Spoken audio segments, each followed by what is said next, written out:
Buenos días a todos, somos Entre Guerras y esto es Informativo Geopolítico, unos minutos en los cuales intentaremos resumirte toda la actualidad geopolítica acaecida durante el 14 de abril de 2025. Según informaciones del Ministerio de Defensa ruso, el ataque con 2 misiles Iskander sobre la ciudad de Sumy durante el día de Pascua tenía como objetivo el lugar donde se celebraba una reunión de las Fuerzas Armadas de Ucrania. Según Moscú, como resultado de este ataque y la destrucción del objetivo en Sumy, más de 60 militares de las Fuerzas Armadas ucranianas murieron. Durante una entrevista con CBS News, el presidente ucraniano Volodymyr Zelensky arremetió nuevamente contra Vladimir Putin, al que describió como el principal obstáculo para alcanzar la paz en Ucrania. Zelensky insistió en que mientras el líder ruso permanezca en el poder y mantenga su estrategia de agresión, no habrá avances reales hacia una resolución del conflicto. Además, el mandatario ucraniano expresó preocupación por la creciente influencia de la propaganda rusa en Estados Unidos. Aseguró que las narrativas rusas prevalecen y que la política de información de Rusia tiene una influencia enorme en América, lo que estaría afectando al apoyo internacional a Ucrania. Zelensky también se refirió a su visita al despacho Oval, donde según él le presentaron una verdad alterada. Criticó al vicepresidente J.D. Vance, afirmando que sus comentarios justificaron de algún modo las acciones de Putin. En ese contexto, reiteró también su invitación a Donald Trump para visitar a Ucrania y observar personalmente la situación sobre el terreno, buscando quizás un cambio de perspectiva en sectores escépticos del establishment político estadounidense. En cuanto a la integridad territorial de su país, Zelensky fue tajante al declarar que Ucrania no va a reconocer como Rusia aquellos territorios ocupados temporalmente. Concluyó advirtiendo que en este conflicto no solo está en juego el destino de Ucrania, sino la seguridad del mundo entero. Según una evaluación del Ministerio de Defensa alemán, los carros de combate Leopard 2 ahora mismo están mostrando serias limitaciones en el campo de batalla ucraniano. Uno de los principales problemas sería su vulnerabilidad frente a ataques con drones, una amenaza constante en la guerra moderna y una dificultad compartida por otros carros de combate. Sin embargo, lo que agrava la situación del Leopard 2 es su complejidad técnica. El diseño tan sofisticado impide reparaciones rápidas en el campo de batalla, por lo que los tanques dañados deben ser enviados a centros especializados lejos del campo de batalla o incluso siendo trasladados a Polonia, fuera del país. Esto reduce notablemente su disponibilidad operativa. De hecho, la escasez de unidades amplifica el problema, ya que con un número limitado de Leopard 2 en servicio, cualquier baja temporal, incluyendo una o dos, afectaría gravemente la capacidad de combate de un batallón al completo. Ante esto, muchas unidades ucranianas han optado por emplearlos como piezas de artillería estática, lo que limita su función original como vehículos de maniobra blindada. Friedrich Merz, líder de la CDU alemana y candidato a ser el siguiente canciller del país, sugirió que si Alemania accede a entregar misiles Taurus a Ucrania, estos podrían utilizarse para atacar objetivos estratégicos rusos en Crimea, como el puente de Kerch. En sus declaraciones, Merz ha señalado que una acción contra la conexión terrestre entre Rusia y Crimea o contra instalaciones logísticas en la península podría representar una oportunidad clave para que Ucrania recupere relevancia en el ámbito estratégico de la guerra. Al destacar la importancia de Crimea para las operaciones militares rusas, Merz dejó entrever que su destrucción o debilitamiento podría alterar significativamente el equilibrio del conflicto, reforzando la posición de Ucrania frente a Rusia. Sus declaraciones han reavivado el debate en Alemania sobre la posibilidad de enviar misiles de largo alcance a Kiev, una decisión que el gobierno de Olaf Scholz ha evitado hasta ahora por temor a una escalada directa con Moscú. Según la jefa de política exterior de la Unión Europea ha asegurado 2/3 de los 2 millones de proyectiles de artillería por un valor de 5.000 millones de euros prometidos a Ucrania. En Oriente Próximo, en medio de crecientes tensiones internas en Israel sobre la gestión de la guerra en Gaza, el reportero militar Yoav Zitón informó que el jefe de Estado Mayor de las Fuerzas de Defensa de Israel, Eyal Zamir, habría advertido al Gabinete de Seguridad Nacional que literalmente debían abandonar algunas de sus fantasías respecto al conflicto, señalando las limitaciones en el número de soldados de combate y la ausencia de una estrategia diplomática que complemente la ofensiva militar. Zamir, según el informe, habría remarcado que la carga del conflicto recae exclusivamente en las fuerzas de defensa israelíes. Este informe ha generado respuestas divididas dentro del gobierno. Mientras un ministro del gabinete lo calificó como completamente falso, otra fuente lo tachó de influente y una tercera confirmó que los comentarios atribuidos a Zamir fueron 100% dirigidos a los miembros del gabinete. La unidad del portavoz de las fuerzas de defensa israelíes respondió más tarde afirmando que lo reportado estaba distorsionado y no representaba fielmente lo dicho en una discusión operativa a puerta cerrada.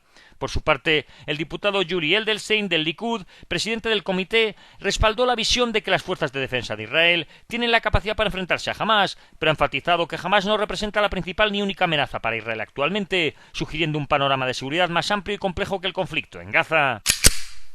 Según Kaja Kallas, Israel tiene derecho a defenderse, pero sus acciones actuales van más allá de la legítima defensa. También anunció que Europa está intensificando su apoyo a los palestinos, con un plan para proporcionar 1.600 millones de euros hasta 2027 para ayudar a estabilizar Cisjordania y Gaza.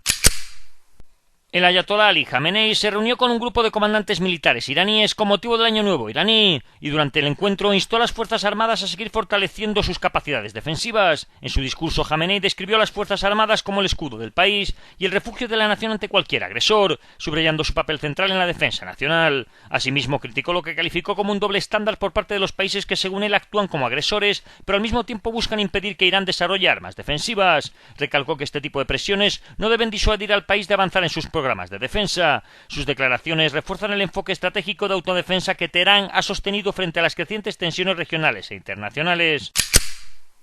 Según manifestaciones del ministro de Asuntos Exteriores italiano, una segunda ronda de conversaciones nucleares entre Estados Unidos e Irán se celebrará en Roma en próximas fechas. Armenia denuncia que el ejército azerí ha disparado contra el asentamiento de Kanaksat en la provincia de Yunik, dañando el centro cultural de la aldea, aunque no se han informado de ninguna víctima. En Europa, la jefa de la diplomacia europea, Kaja Kallas, lanzó una advertencia clara a los líderes europeos sobre las implicaciones políticas de participar en las celebraciones militares del 9 de mayo en Moscú. Durante una reunión en Luxemburgo con los ministros de Asuntos Exteriores de la Unión Europea, Kallas subrayó que tal gesto no sería bien recibido en el contexto actual. Kallas destacó que la participación en eventos que exalten el poderío militar ruso es incompatible con la postura del bloque frente a la guerra y pidió especialmente a los países candidatos a ingresar en la Unión Europea que se abstengan de unirse a las celebraciones. Su declaración llega tras las informaciones de que Moscú ha invitado a líderes de China, India, Brasil, Serbia y también a Eslovaquia. Como respuesta simbólica, Ucrania ha invitado a altos funcionarios europeos a visitar Kiev el 9 de mayo, con el fin de contrarrestar el desfile del Día de la Victoria ruso. La jefa de la diplomacia europea también ha reafirmado la necesidad de intensificar la presión sobre Rusia para forzar un verdadero compromiso con el fin de la guerra en Ucrania. Según Kallas, mientras Ucrania habría demostrado su disposición al diálogo con la aceptación de un alto el fuego incondicional hace ya un mes, Rusia no ha mostrado señales de reciprocidad. Kallas ha denunciado que los ataques más recientes han sido especialmente mortíferos, con los civiles como principales víctimas, lo que reforzaría la urgencia de actuar. En este sentido, pidió a países europeos redoblar su apoyo a Ucrania, tanto en términos militares como políticos, con el fin de frenar la agresión rusa y proteger la estabilidad de Europa. En Estados Unidos, el presidente norteamericano ha dicho que por supuesto atacaría a Irán siempre que intentase conseguir armas nucleares. Donald Trump también ha declarado que la guerra entre Rusia y Ucrania es responsabilidad de Joe Biden, no suya. Afirmó que durante su mandato no ha habido conflictos de este tipo porque líderes como Vladimir Putin lo respetaban. Insistió en que no tuvo nada que ver con la guerra, pero que está trabajando para detener la violencia. Según Trump, si las elecciones de 2020 no hubieran sido amañadas, la guerra nunca habría comenzado. Criticó a Biden y a Zelensky por permitir que el conflicto estallase y enfatizó la urgencia de ponerle fin.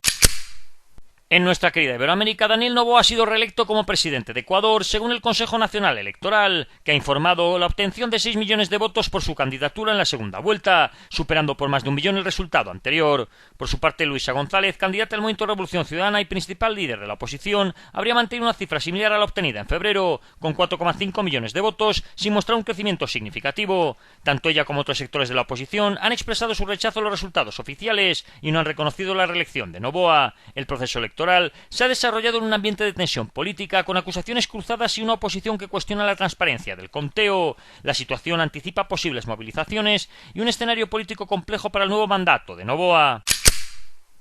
En Asia, armas y equipos de alta tecnología originalmente destinados a estabilizar Afganistán han terminado en manos de grupos insurgentes como los talibanes pakistaníes, quienes ahora los utilizan para lanzar ataques sofisticados dentro de Pakistán, fusiles de asalto, ametralladoras y sobre todo gafas de visión nocturna y visores térmicos de fabricación estadounidense han sido señalados como elementos clave que permiten a estos insurgentes llevar a cabo operaciones con una ventaja táctica significativa frente a las fuerzas de seguridad pakistaníes. Y es que después de que los talibanes tomasen el control de Afganistán en 2021, estos equipos comenzaron a circular en el mercado negro a precios irrisorios. Según comerciantes de armas, dispositivos valorados en unos $2.000 se vendían por menos de 300 en ese momento, dada la gran cantidad de ellos en el mercado. El ejército pakistaní también ha confirmado que los insurgentes han empezado a combinar estos equipos con pequeños drones, elevando su capacidad de realizar ataques nocturnos precisos y letales.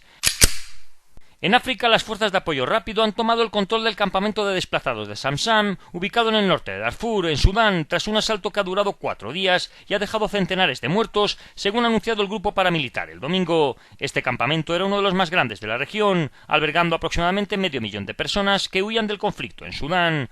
La ofensiva ha provocado un nuevo desplazamiento masivo. Decenas de miles de personas están abandonando el campamento y dirigiéndose hacia Al-Fashir, capital de Darfur del Norte, en busca de refugio. La situación no hace más que agravar aún más la crisis humanitaria en la región, ya severamente golpeada por los enfrentamientos entre el ejército sudanés y las fuerzas de apoyo rápido desde abril de 2023. Y esto ha sido todo por hoy. Si queréis profundizar en las noticias que hemos comentado, leer alguna de ellas o visualizar diferentes vídeos de actualidad, os recordamos que estamos en la aplicación Telegram, con nombre de usuario @entre_guerras. Que tengan un buen día y recuerden el main.